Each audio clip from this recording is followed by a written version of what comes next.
I saw you nodding when she was talking about GBV and food security. Let me bring your voice into the conversation, Jamie. Talk to me about the work that you're doing, your contact point.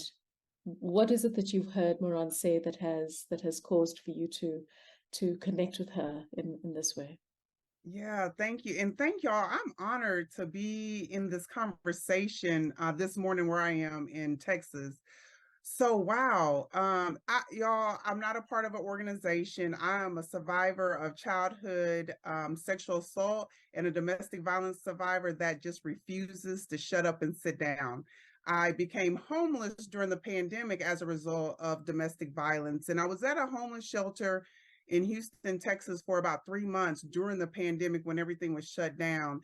And I vowed to my creator if he would help me, to tap into the strength that I'd always heard about as a little girl, that I would use my voice to shed light in a way that it provides awareness, hope, and inspiration. So I was nodding, oh my gosh, to know that this is a global pandemic, right? So I've had the honor of being on, BBC News and in House, all these platforms. But what I've recognized, you all, is until people understand the economic impact, and I'm saying people like corporate, the people with the influence and the dollars to go behind this, we're going to continue as a society to think that this is a family issue.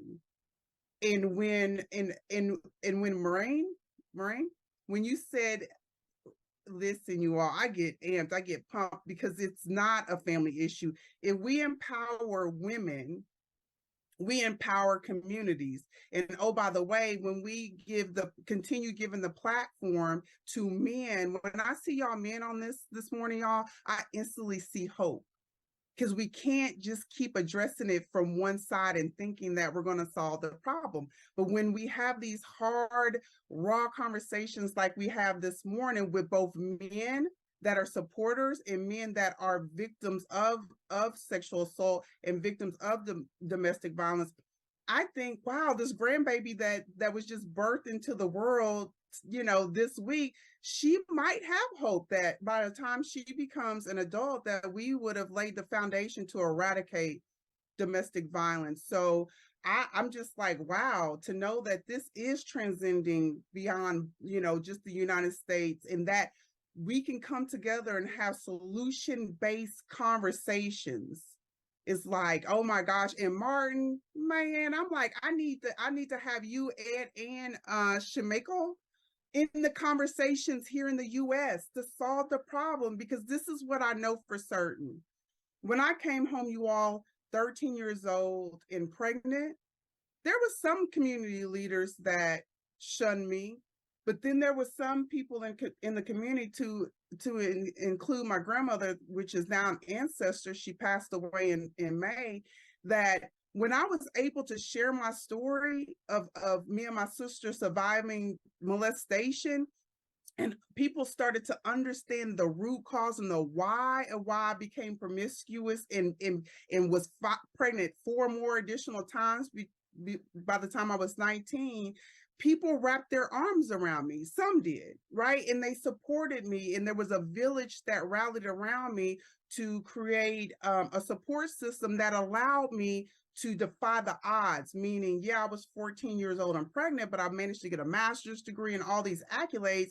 And I can't help but to know, not think, but to know, when we rally around men that are survivors of sexual assault and survivors of domestic violence, that guess what? Yeah, the studies show that violence is a learned behavior, but when we give them the safe space to say, listen, I'm hurting. And my trauma response, your trauma response was to be promiscuous, but my trauma response is to hit you, is to devalue you with my words. Then we allow them the ability to unlearn, well, first of all, to be vulnerable, to say it, and to unlearn that behavior and replace that with healthy mechanisms, healthy ways of loving the people that they love. They just don't have the tools. So again, I'm honored, y'all, and I'm like, Martin, I can spend the next 3 hours in sharing my heart in what I know to be certain that address these issues. So that's why the economic impact, you all, is the so what to people that have the influence and the economic means to do something about it.